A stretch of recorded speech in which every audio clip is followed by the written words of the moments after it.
Approaches are the most life-changing thing. Online dating is a hack. Instagram is a hack. It's so genius. It's so amazing to get dates. You just create dates out of nothingness. But approaches will transform the character of who you are. I asked her, hey, you should move to Napa Valley.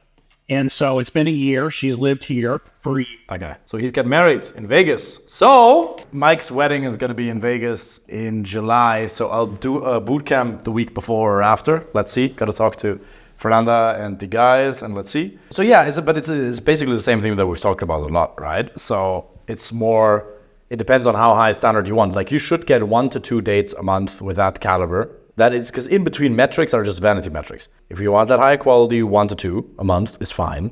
And then more, how many Instagram cold messages did you send? But like, what does less mean? Like how many have you sent this month? How many cold DMs this month? Here's the crazy thing. Like what you're trying to do is, it's the perfect example.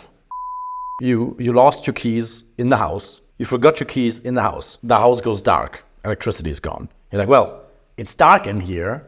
I probably won't find my keys in the darkness. So let me go outside and search outside because there's a light. There's a street light. So I'll search there. Well, your keys are here. You lost them here, right? It's an imperfect analogy. Wayne Dyer once told it. But the story is, do more of what works. You're not doing what works. Like if Instagram cold messages works, why not just do more of that? But again, with the quality you're going for, 1 to 2 of those a month from Hinge, 1 to 2 good dates from that a month is perfectly fine. Also, but like here's the problem. Between January 13th and January 15th, why did you take 2 days to respond? You can't, with a girl like that, you can't just not respond for 2 days. She'll fuck somebody else in the meantime. Okay, so we're talking about one where you just didn't text properly in terms of timing. And then also, you're not even that interested. So show me one you're interested in.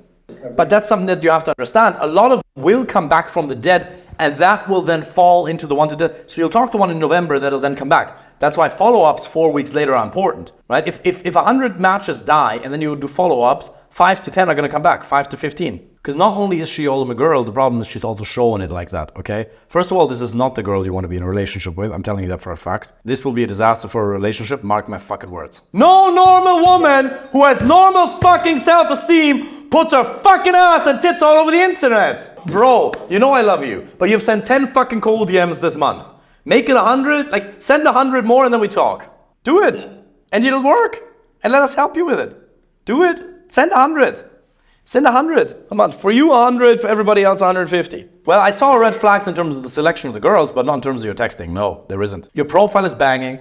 You're the most handsome guy in the whole program. It's about the selection, and they're far away, and sometimes you don't respond on time. There's a selection of factors that go into it. Yeah, but did you kiss her though? Yeah, here's the thing. Because you need to create she feels emotions in the moment, but then she goes on her Instagram and she feels emotions from 250 different guys. So different strokes for different folks. For most of you, the best strategy is to work your way up. The girls that I approached in the beginning, holy fuck, they weren't attractive. From my point of view now.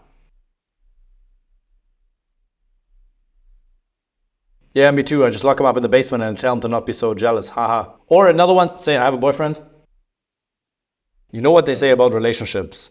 They're like fat people. They don't work out sometimes. Because here's the thing, guys. This is a very important point for all of you. Dating apps in total. Some of you are going to fucking crush it. Some of you, it depends on locality. But if you get 2 good dates a month from dating apps, that's fine. By the way, you theoretically don't need dating apps at all if you just do approaches. Every one of you can easily get 2 dates a week just from approaches, okay? So let's say, how many dates do we really need? Let's say if we want 2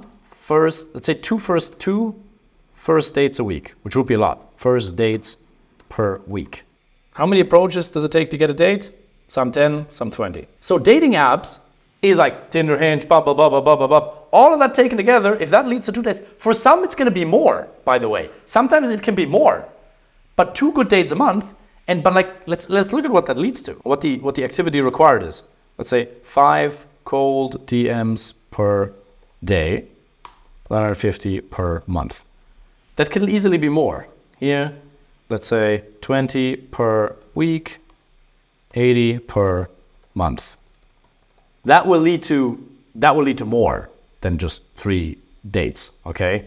And social circle is just kind of like what comes or goes. You can't really control that, right?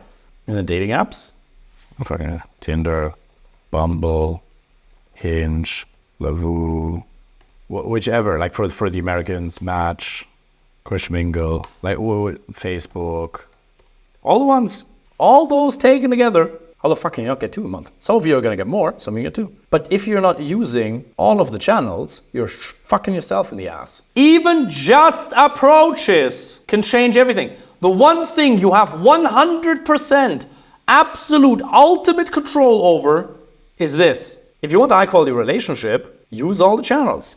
Dating apps, Instagram, in-person approaches, social circle. Because the more choice you have, the higher the probability that you'll find somebody you're compatible with. And also approaches are like mini dates. They make you so much more confident.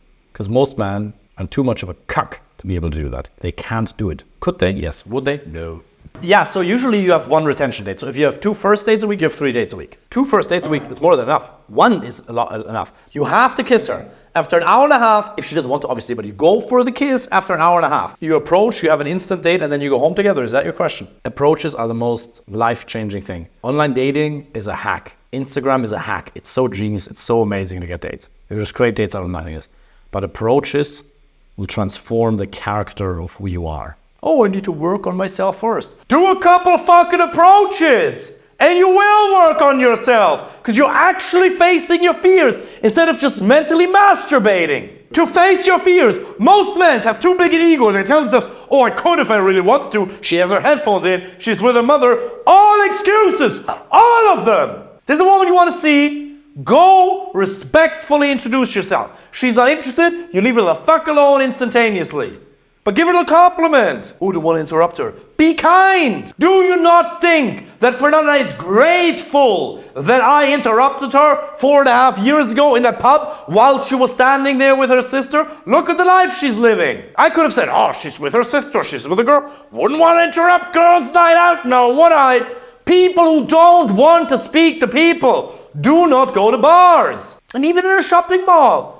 Oh yeah, she has her headphones in. Fucking Taylor Swift song is nearly as important as you making her the offer to participate in a much better life. And it's always just an offer. She can always accept or refuse up until whichever point it goes, but make the offer. I just talk about literally anything. You just go talk to an attractive one, you're like, where in LA are you guys from? It's okay to be a bit more indirect. Where in LA are you guys from? Oh, okay. All right, so who's the influencer here in the group? Okay. So who's got the most amount of followers? Right, okay, so who's smoothie addicted? Okay, whatever, like, where in are you from? Okay, cool, and then you go over share, okay, amazing. So who's the influencer? Ha, nice, amazing. Fuck it, no, I'm just joking. Or just, okay, so who's the soon-to-be Hollywood star among you guys? And then conversation, back and forth, you see who's most reactive. Most importantly, just start. The opener doesn't matter.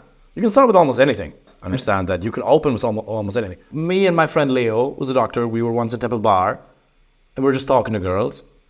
And the way we approach, do you guys like sweet potatoes? At 1 a.m. in the night, girls are walking on the street. Do you guys like sweet potatoes? As an opener. Boom, number closed, no problem. Some friends are amazing at winging you, at helping you, her friends, and some are the nastiest cock blocks in the whole world. But you have to understand, one, if we assume positive intent, they want to keep her safe, which is fair. But sometimes they're just resentful and spiteful because everybody always approaches her and not her friend. So they're always the ones not approached, so they always feel less attractive. So they actually hate her. Okay, yeah, don't be weird. Don't make it overly sexual. If in doubt, just be normal. Little bit of fun and teasiness, like by giving your background, a little bit more normal. Don't be trying any, just normal. Normal storytelling. Do storytelling, but normal stuff. It's amazing. You walk through life and everything's just awesome. You're like, hey, something happened. You don't care.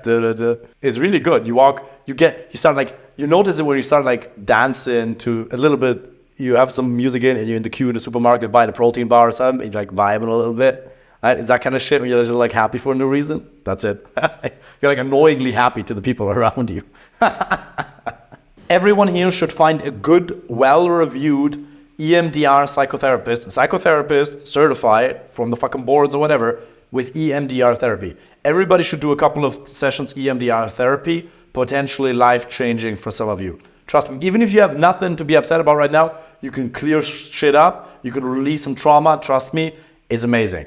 Everybody should try a couple of sessions. 1 session a month, 1 session every 2 weeks, something like that, for a couple of months, try it out. absolutely amazing. EMDR therapy, ideally in person. You can do it remote, but ideally in person. Find a good one. It costs nothing. It's like €100 a session or something. EMDR therapy is one of the few things that's backed up with good data. People use it for trauma release, PTSD. Even some people, most of the time, I can help people get over a breakup. Almost always. Sometimes I've referred people to a psychotherapist because I know a guy, he's a psychotherapist in Ireland, and he helps people get over a breakup because it's a trauma thing. And then you release it. EMDR is fucking amazing if it's done with the right person. Obviously, never try to do it by yourself. The process seems shockingly simple, but it works. It works. So I can really, really recommend it. Anxiety, depression, maybe you can tell me if you had the same experience, because for me when I did it, not instantaneously, first of all, after the session, I just felt like delighted because, life is getting better. But then a couple of days or weeks later, I just felt a sense of lightness. Only then we realize how much heavy shit we're carrying, because you realize, there's joy. There's happiness, lightness. It is amazing. You can get similar things. Meditation works. Working out works. All the stuff we have in Module 8, all that shit is amazing. Do that. If you do a half an hour meditation session, if you do a 1 hour, 1 day meditation, you have similar feelings. But EMDR can be life-changing. I can really recommend it. We all have 112 waking hours available to ourselves every single week. It's just how we use it. That's 16 hours in a day if we sleep 8 hours a night. So we can all find 3 to go on a date. But then we just sacrifice the stupid shit. Netflix. And some Netflix is actually good. Watching some amount of Netflix is actually recovery time. I work, bam, bam, bam, bam, until I'm just fucking wrecked. And then I just lie there for like 2 hours, like, watch a television show with Fernanda, get love from her side, that also helps. Then I'm like, cool, ready to go again. So watching some Netflix is actually great for recovery. I am extremely efficient with my time management. Not perfect, but I would argue I waste almost no time at all. Because when I watch Netflix, it's very conscious, either recovery or date time. My time is work, gym, social. You can see the priorities. Work, gym, social, and a little bit of Netflix and recovery. That's it. If you use your 16 hours a day wisely, nobody can tell me they don't have time for something. And I don't mean you in particular, right? Because you're asking in a very, very open-minded question, in a very, very open-minded way. But we all find time what's most important for us. We just don't do the other shit. And also a date doesn't take that much time. And also we can sometimes sacrifice sleep. Okay, then I'm going to sleep 5 hours instead of 8 if I can have an amazing date. Not always, but once a week we can sacrifice sleep. That's fine. Awesome. Fuck yeah. See you guys. Good fucking night. See you on Thursday.